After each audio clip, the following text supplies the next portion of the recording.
Hey, everybody. Welcome to Talking Shit. I'm your host, Outback Jack. And today I've got a special guest via Zoom. This guy, well, he should need no introduction, but I'm going to introduce him anyway because you guys don't know who he is. So, all of you out there in the YouTube's land and the podcast world listening, I have a guy here with me today. He is a Walking Dead alumni. He is a special effects guy, a stunt performer, an actor. Most importantly, he's a good bud of mine, like my homie. So I wanted you guys to give it up for my good friend, Mr. Jay Woodley. Let's hear it for Mr. Woodley right there. That was so totally fucking worth it. That was totally worth it. I mean, Yeah. I'm really good with the sound effects, as you can see. Oh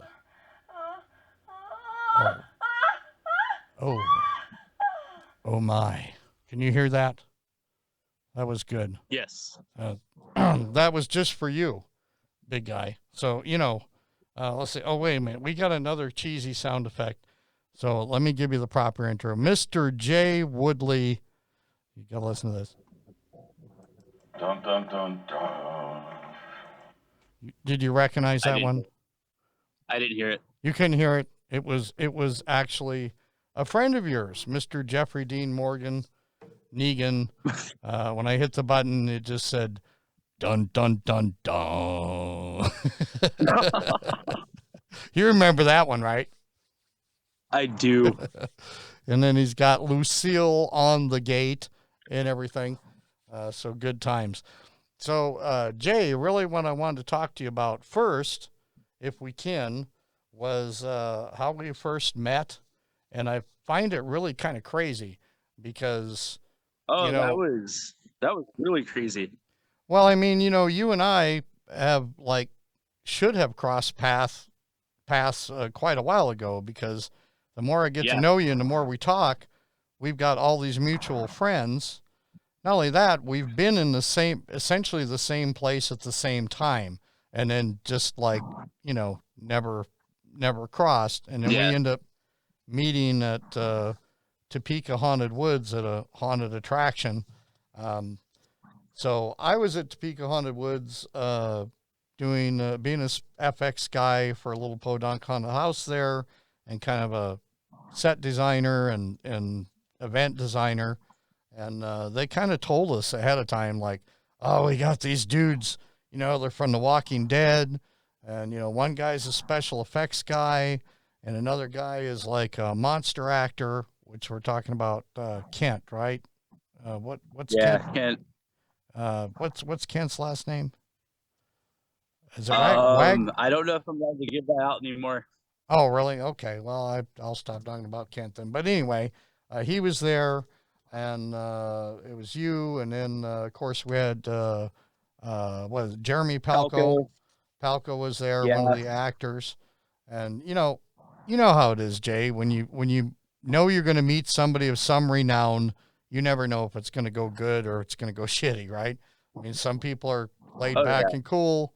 I've always noticed that the people that are on their way up or on their way down are the ones that are the most asshole-ish usually, and the ones that are kind of, made it, then they're more laid back. That's just been my experience. But, so I didn't know you from Adam, and I happened to look out. I'm working on stuff that particular day, and I look out of the building, and I see this handsome dude literally running up and down. I can't remember if you had a Frisbee or what. I think you might have had a Frisbee. I was playing Frisbee. Yeah, you're playing Frisbee. And I heard my son cackling before I saw you. I heard my son just giggling and laughing, from inside the building. I look out the window, and there you are, running up and down with my kid and 3 or 4 other kids that were on site there. And you were just having a blast. And the kids were having a blast. And I kind of walked out, and you bent over and was talking to my son. He was just a little guy then. And I was just impressed how you just met him at like a very real level. You weren't talking down to him. You were talking with him like he was your homie, you know, and you made a really big impression on my kid, by the way. He does say hello. He's all muscly and strapping now at 13. But you know, he was really, he was just kind of thrilled to meet you. And right at that moment, I said, you know, I don't know who this guy is, but I got to meet this guy. This guy's fucking cool. You know what I mean? And then after that, it turned out that you are you, and I got to meet you, and we hit it off and everything. So just wanted to say, man, you know, I like that you're real people. You're really good people, man. That's what's cool about you, dude. I didn't know. I get called a celebrity a lot, and I hate that term. I'm just a very lucky dude that gets to do some really cool stuff and meet some really cool people.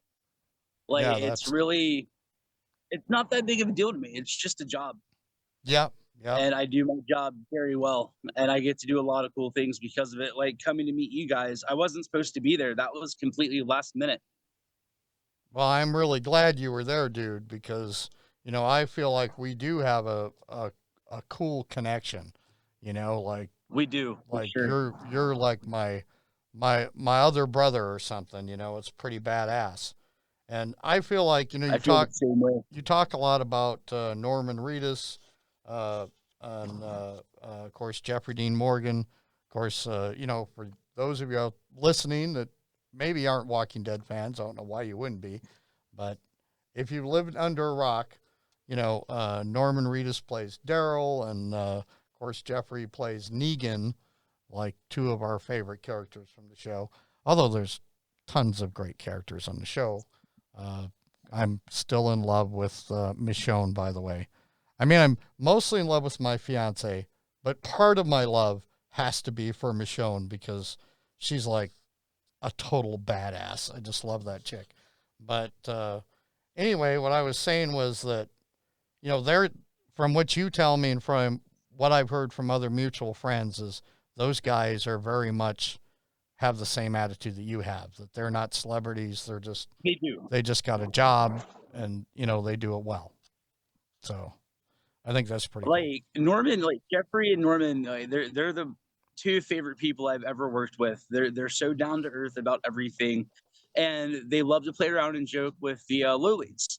Like, you know, when I first started out, I was just a background actor, and every morning, this is how I met Norman. Every morning I would walk on the set and there'd be Norman and he'd say, "Hey, what's up?" And I just nod my head and walk past him. And he just like every day just would say hi to me, or he'd walk up to me while I was smoking and try to talk to me. And I just look at him and they're like, "Yeah, man, that's cool. I got to go over here." And I just walk away from him. And after like 5 days of this happening, he looks at me and he's like, whoa, wait a second. Why won't you talk to me? And I'm like, "Dude, production said," and he cut me off and he goes, "Fuck production. Jack, we lost you, buddy." What? You don't see me? You're a green screen. Huh. Well, I'm still seeing. You look like that video Paris Hilton made. Damn it, man. I don't know what's going on there, but that's weird because I'm still seeing you. And I can see you. You're just green. I'm green? Wow. Yeah. Okay. Well, I don't know why I'm green. I'm actually kind of blue and red, but okay. Let's just go on with it. I mean, I think we're doing okay. We are experienced in this Zoom, in this podcast. I have been experiencing testicle difficulties. So, you know, it happens. I'm doing my best here, but it happens. As a matter of fact, let's see here. We can listen to, speaking of testicle difficulties. I don't know what this is. This is the kind of thing that just tickles my balls. That's good. Could you hear that on your end? I can't hear any of the effects on my end. Can't hear the effects. Probably because you needed headphones. That was Negan. Probably. That was Negan saying, "This is the kind of thing that just tickles my balls." So I had to throw that in there. Anyway, what were we talking about? Oh, that Norman is just down to earth. Yeah, so he like looks at me and he's like, "Production told you not to talk to me." And I'm like, "Yeah." And he was like, "Fuck production." And I'm like, "Oh, okay." And that's how we become friends. That's cool. You know, and I've never got to meet Norman yet. I hope to meet him. But I'm a big fan of watching his show Ride. And I just love Yeah, that me too. as he goes around, the world, meeting folks, that he's just totally chill, down to earth. I mean, you can tell he's the type of dude that's just as excited about meeting some new person as they are to meet him. You know what I mean? He's Except the just, girl that bit him. I didn't know a girl bit him. I must have missed that. Oh yeah, a girl bit him at MegaCon. Oh, fuck. He he was wearing a shirt that said "Bite Me," and this girl got like really excited during her photo op, so she bent over and bit him. Where did she bite him at? Do I dare ask? I think she bit him on the arm. Damn it, man. And then the next day at the the next day at the show, Norman wrote "Don't" on his shirt, so his shirt said "Don't bite me now." don't. I was watching that, I think it was just yesterday, in fact, which I'd seen it before, but I was watching that prank that Andrew Lincoln, or Andy, as you guys call him, staged on Norman, where he got that TikTok actor that's quadriplegic, is missing a lot of limbs, and he does the TikTok videos as a zombie. And Andy reached out to that fella and said, "Hey, would you be willing to prank Norman?" And have you seen the video? It's pretty badass, huh? I have. Yeah, Dude, the pranks got way out of hand way fast. yeah. I've heard rumors about the pranks, but I wanted your insight on that, because that was badass when they put the quadriplegic guy underneath, like it was like a hotel setting, and they put him underneath the food tray or whatever, and he just come out and just charge Norman, and Norman's like, "Fuck," he says, "You got me, you little fucker," or something like that, and it was pretty cool. So tell me more about. I want the dirt. I want the dish on all this prank stuff. And were you involved in some of the pranks as well? All of us were. That's badass. The pranks started out with them, and then watching them do stuff, we started to prank each other. So it turned into like a cast wide thing. Far out. Like So, I got super cartoony with it. I set a guy's shoe on fire. I did the old Bugs Bunny hot foot thing. I stuck matches in his boots and lit him on fire and walked away. oh man. So And he didn't notice at first. who actually initiated the first prank? Where did it start? Norman. I should I be don't able to know. guess. I don't know what Norman did, but this was like way back season 1. It was way before my day. Norman did something to Andy. Andy retaliated. Norman went bigger back at Andy. Andy got bigger, went back at him, and then it started from there. It just sort of spread to the rest of the cast. Yeah. That's pretty badass. And like you would know something was about to go on, like because Norman would get a little bit giddier than usual. And he would like do this as soon as something was about to happen, and then would just look where he was looking to see what was about to go on. Like I wasn't there for it, but I heard he got one of the stunt guys by cutting the brakes on the motorcycle. Oh fuck. Wasn't there for it. I have no real proof that it happened other than a castmate told me it happened because I was off that day. But apparently the guy tried to ride off, and when he went to stop the bike wouldn't stop. And then Norman Talking shit. supposedly, again, I don't know how true this is, but supposedly like Norman held up a pair of snippers and was like, "Check the brakes." Oh fuck, man. That's brutal as shit. That's Don't know for sure it happened. That's what I was told. Wouldn't That's put it past badass. him. That's badass though. Even if it's a rumor, it's a really cool rumor. You know what I mean? It's like add to his mystique or whatever. So I was watching some videos And Denai, she's like has a goofy sense of humor. I was listening to her tell like really bad jokes, like not funny, horrible jokes. And she just laughs and laughs. I don't know if she's putting that on for the camera or if that's really her deal or not. She would, when we were filming at Hilltop, she would just randomly say things. Like she would just walk by and just out of nowhere, like, hey, look, an airplane. And we'd look up and there'd be nothing. And she'd just laugh and walk away. Yeah, you know, Real cool lady though. She was really nice to work with. I'm sure that might be cultural. My fiance is from, I think Denai's from, isn't she from Ghana? Is she from Ghana? I don't remember. I'm pretty sure it's Ghana. I thought it was Ghana, and kind of a neighboring country there. My fiance is from Sierra Leone, and she's kind of goofy too, you know, and it's one of the things I love about her. She's just kind of a goofball, and her sense of humor is just like off and kind of corny, and it just, it's so weird that it tickles me. You know what I mean? It's like, what the hell are you even talking about right now, woman? You know.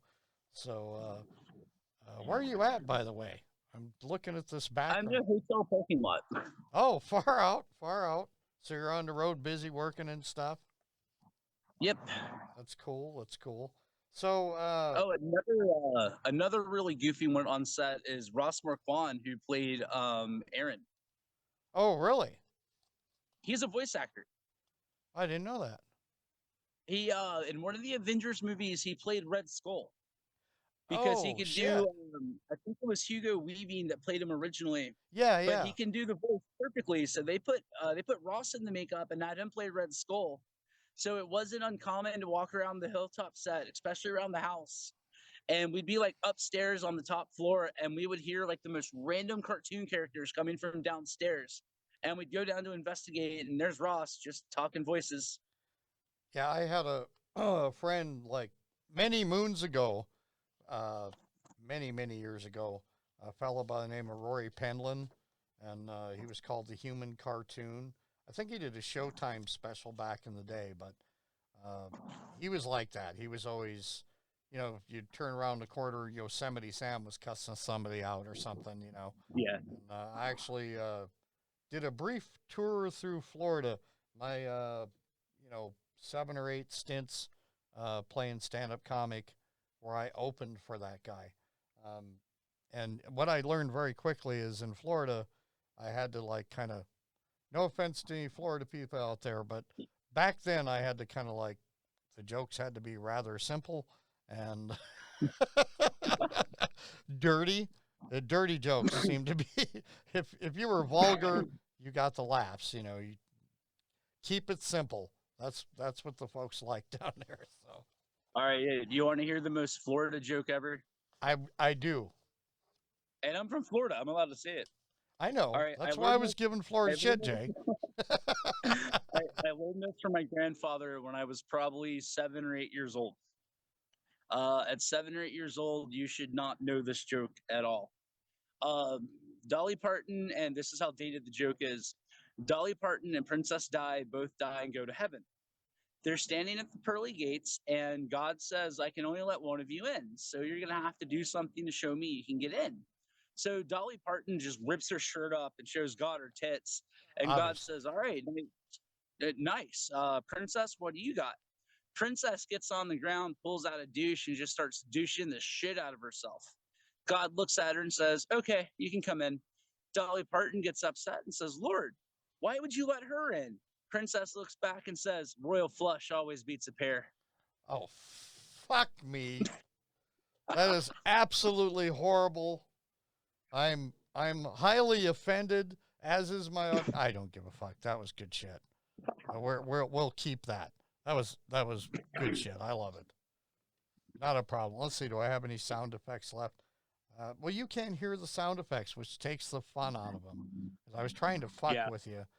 I don't know if you realized that I had a nice orgasm earlier in the show, if you heard that one or not. No, I didn't. We'll see that. Oh, no, that was the first one. I did hear the first one. You did hear. I wonder why you didn't hear the other ones. It's really kind of odd, but I don't know. I'm using new equipment here. New to me anyway. So, you know, shit happens. You are my big attempt at a podcast here, so I'm excited to land such a cool guest. And because we're buds, that makes it Yeah. kind of special. And I haven't really had any one-on-one time with you for quite a while. So I wanted to ask you, though, in all seriousness, how did you start your career? Because, we got a I lot of started. actors here. And I started on the special effects side. I started on the special effects side when I was 5 years old. My uncle was a special effects artist. He showed me Creature from the Black Lagoon. I got really scared, and he was like, "It's just a guy in a rubber suit and a scuba tank. Like, what are you scared of?" And I was like, "Wait a second, you can make that?" And I started from there, and it became like a lifelong goal. I was going to be a special effects guy. And then I fell into the acting with Walking Dead, literally just fell into it after auditioning 30 times. And then stunt performer, I got accidentally thrown into that too. yeah, that's They good. needed Right, a volunteer to do a they needed a volunteer to do a stunt. I raised my hand and said I'd do it. I did the stunt, and they put me on the stunt team.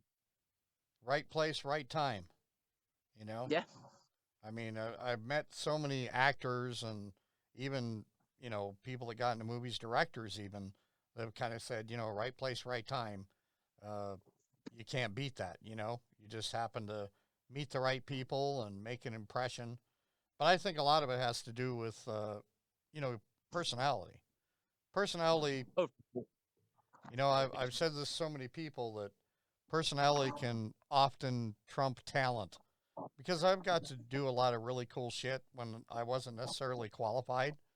But, they met me and they loved me. You know what I mean? Like, make an impression and, just be my normal goofball self. And people kind of enjoy hanging out. And it's like, yeah, let's give that fucking asshole a chance to do something. You know what I mean? So, yeah. and then if you got talent to boot, which you most definitely do, then that's just like, you're shooing, you know what I mean? It's like this guy's fucking cool. He's good people and he's got some talent. I mean, why wouldn't you? It's like the trifecta. Why wouldn't you get a shot at doing some cool stuff? You know what I'm saying?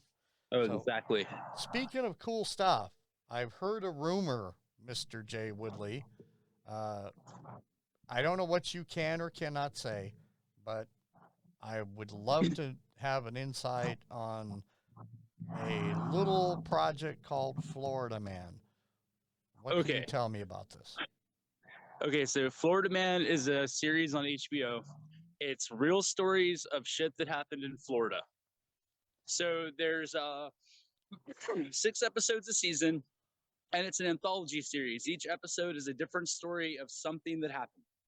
So I auditioned and submitted a story of something I did with a couple buddies a few years ago. Producers laughed their asses off over it, gave them witnesses to the events that transpired, and now I'm in the running to do an episode. Oh, fucking A. So not just, see, that's even better than a rumor I heard. So not only do you have an audition, so are you going to play yourself? I will. I'll be narrating the story and playing myself. Which is, I've done a lot of well, no, when I've been playing with myself, that's different. So, but anyway, so yeah, that's pretty cool because not only are you doing the acting and narration, but you're also doing the writing part of the gig. So that's like the whole And enchilada right there. it's 100% true story. It is wild as all hell. It doesn't sound believable. That's why, luckily, I have witnesses. So But it's can we get any kind of a hint? I know you probably can't do a big reveal. I I used to own a tour company in St. Augustine. I used to do ghost tours and party tours. My gimmick for the party tours was I dress up like a rock star, usually Billy Idol or Bret Michaels, and we'd go bar hopping like we were getting ready for my gig. So we'd go around the town, pub crawl, go to the final bar. I'd sing with the band for a few songs, then he made it to the gig. That was like the whole gist of it. But I did really shady stuff because back then I was really into shrooms, ecstasy, and acid and ketamine. So I would get loaded on these tours because I thought I was really in Motley Crue for a second there, and I would just party my ass off. And because people saw me with drugs all the time, they thought I sold drugs. So a buddy of mine was coming off heroin, and he convinced me to pull a drug scam. So we pulled a scam and got caught. The people we were selling the fake drugs to wanted to kill us, so we were running through town, getting away from them. Someone called the cops and told the cops we were moving copious amounts of cocaine, so the cops were chasing us, wanting to talk to us. And the whole time, I've got a bachelorette party of 17 bachelorettes, drunk and high off their asses, thinking the whole thing was part of the show. Damn, that's like a fucking Tarantino script right there. Like there's or a Tarantino night out. You know, like you have to wait and see if I get the episode. If I don't get it, I'll do a video on the whole story. But I end up almost getting eaten by an alligator. I get the shit kicked out of me, and the whole story ends with me waking up in a ditch with a black eye and a limp, covered in vomit with a bottle of Jack Daniels, not knowing what the hell happened. Well, you know, we've all had that happen. We've all had those. No, that's pretty fucking crazy, dude. I'm forgive me for laughing about the almost getting eaten by an alligator thing. I don't take it personally. When I was living in Orlando, I mean it does. When I was living in Orlando, I was staying at the in Kissimmee there at that campground where right next door is like the pond where they put all the bad alligators when they capture them from Disney. Yeah. So, of course, they burrow underneath the chain link and get into the other side of the pond. You know, so we're used to seeing some pretty nasty big alligators.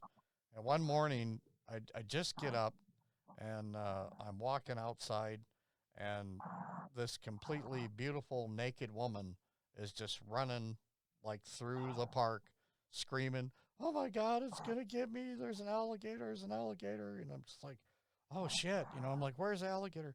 "It's in the women's restroom. You got to get it. It almost ate me, you know." And she's like totally naked. I'm just like, "Well, I am a hero. I'll go check it out for you." You know, I get up there.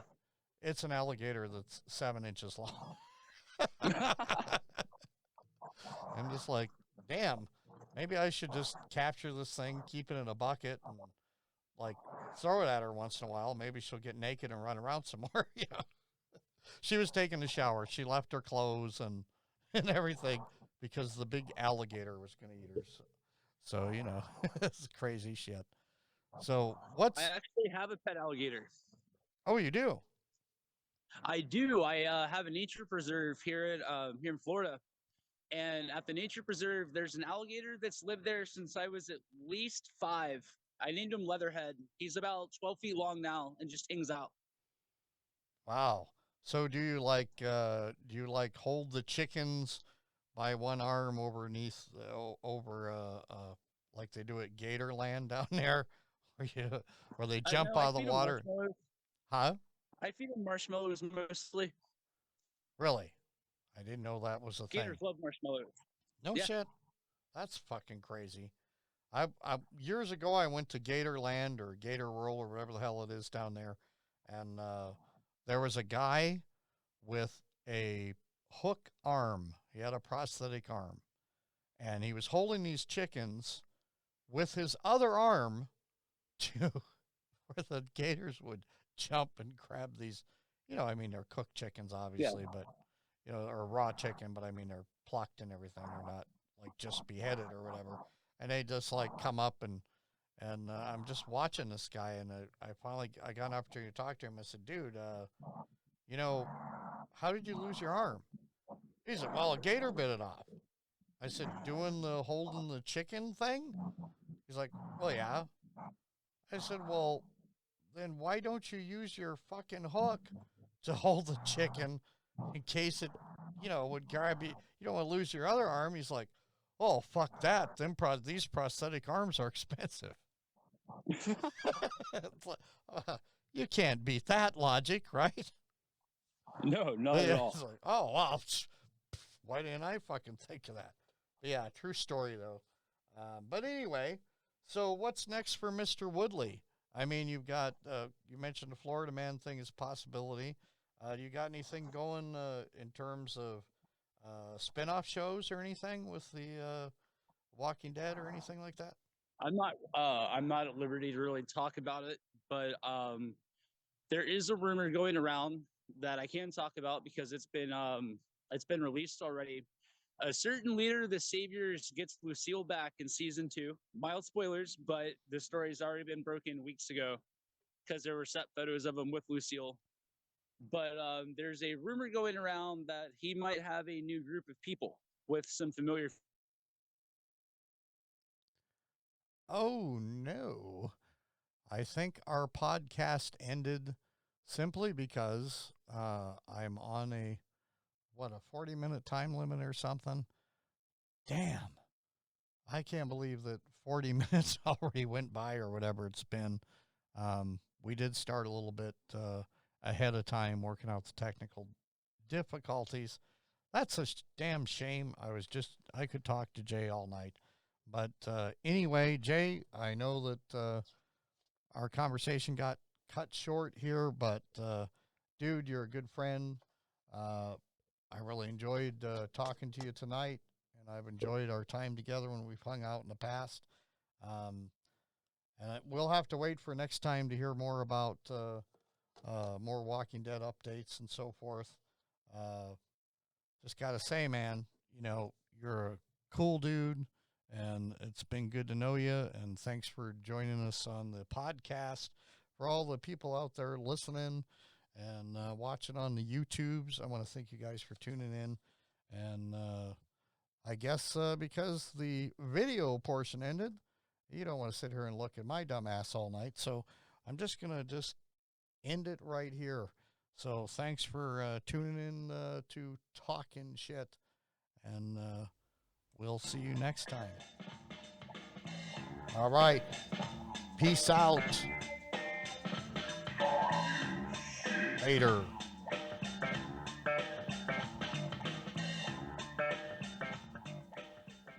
And cut, motherfucker.